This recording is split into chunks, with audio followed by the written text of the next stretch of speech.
everybody, welcome back to Bright Ideas. So I have a question for you.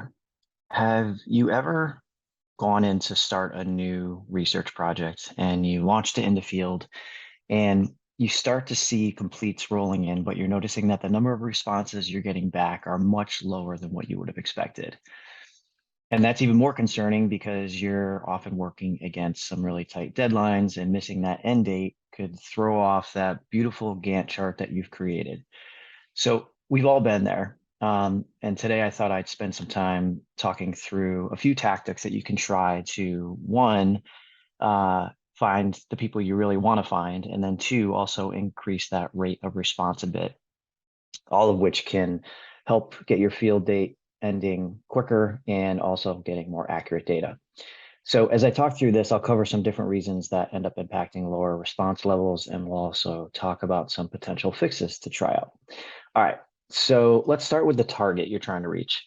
In my past role, we used to have to do surveys among some really defined targets. Like an example would be 18 to 24-year-old males who are heavy users of the fast food category and also visit certain competitive brands at least once a week.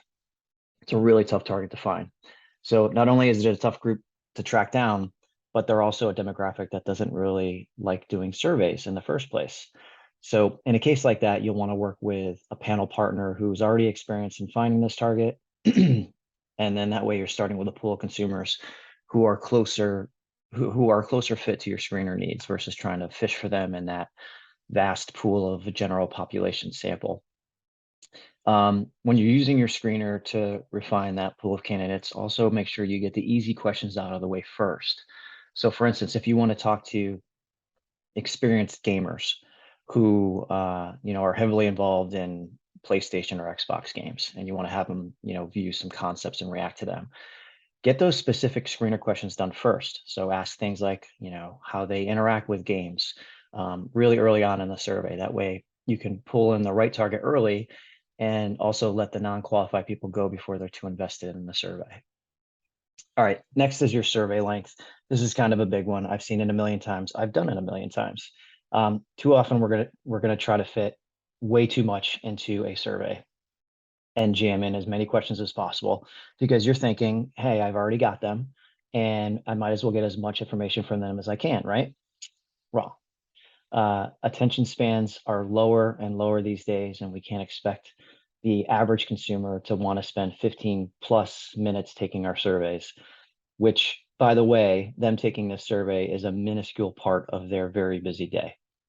So all I would say is cut the survey down, leave out the nice to know questions, and don't ask too much of your respondent because you're going to end up getting much better response rates in the long run. I've said this before, I'll say it again. Before you launch any survey, put your consumer hat on and take it yourself. And if you're the least bit frustrated by the time you reach the end, then it's time to go back to the drawing board and cut more questions because your respondents likely won't even make it that far in the survey and they'll end up quitting midway through. So stick to the questions that you plan to action against from the objectives that you wrote in your project brief. And if you want to learn more about project briefs, check out my prior episode on that. And then that way you can get a better understanding beyond objectives, what you want to put in there. All right, let's get back to this. So you also want to be honest with how long the survey is really going to take. So I recently filled out an online questionnaire where there was a percent complete ticker that was telling me how much was left. And it was great. It was very helpful to have that because I knew what percentage I was done and I knew about how much time I would have to invest to finish this. Once that ticker reached 99%, I probably filled out another 8 questions before the survey was finished. So first of all, that was not accurate at all. And second, that's a great way to get people to drop out of your survey early. So if you're using the ticker, just be honest with it.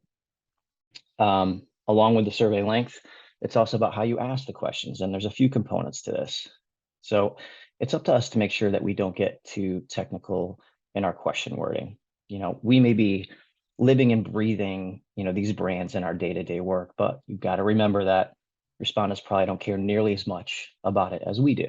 So I always like to write questions as if I'm having a conversation, and I'll make a point of keeping out the industry jargon because Anytime you ask a confusing question that they don't quite understand, you risk the respondent jumping out because they simply just don't know how to answer it. Again, put your consumer hat on and think about what kind of survey you'd like to take. And hopefully by the end of it, you're going to have something that's actually a relatively enjoyable and experience for your respondent.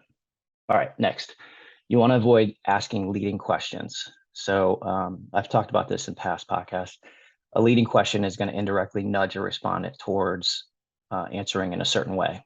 And when you do this, you'll end up with respondents who aren't what you're looking for, or while they may end up completing the survey, the data won't be accurate because you bias them up front. So an example of a leading question could be something like, on a scale of 1 to 10, how much do you hate maple walnut ice cream? I think I know where people are going to lean by saying that. Now, granted, maple walnut ice cream is not good in my mind. I'd probably give it a 1 anyways, but that's just me. So a better way to ask that, so it's not biasing, is on a scale of 1 to 10, where 1 is disgusting and 10 is delicious, how would you rank maple walnut ice cream? So again, it's unbiased and you're going to get a more accurate answer. Another way to avoid leading questions is to give a list of unrelated options as answers. So this way, they have to specifically choose the answer you're looking for in order to move forward. Okay, you're also going to want to make sure that your survey flow is a logical flow. So that'll help the respondent better recall the events you're trying to learn about. For instance, you would never ask something like the usage of a product before you've captured awareness. That's an obvious one. So just make sure that the flow makes sense. Incentives will always help with increasing response rates, but I've found that it has to be the right one. So something tangible like a $5 gift card we've seen works well, or a free item, and not something like being entered into a sweepstakes to win a free iPad. So just think through what your incentive should be. If you're using an internal database, so maybe it's your loyalty rewards members or a database that you use for targeted emails, you'll want to check the validity of that member data. So give it a little bit of a scrub. You may need to clean out members that haven't been responsive in over a year and may not be using your product anymore, or ones that have missing or incorrect contact information. So do a scrub of that and make sure you're focusing on your active customers for a better response. And then last thing is, make sure your survey is device agnostic.